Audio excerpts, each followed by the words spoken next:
เป็นมรดกล้ำค่า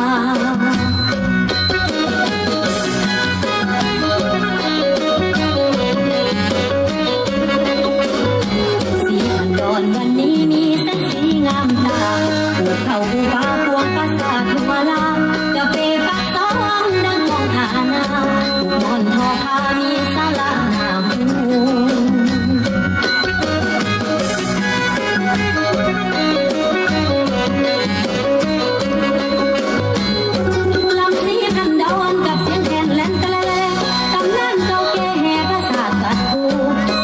จับเจ้าปากก็เขาพักอยู่ตอนหับเข้าสู่แผ่นดินผู้กำมัด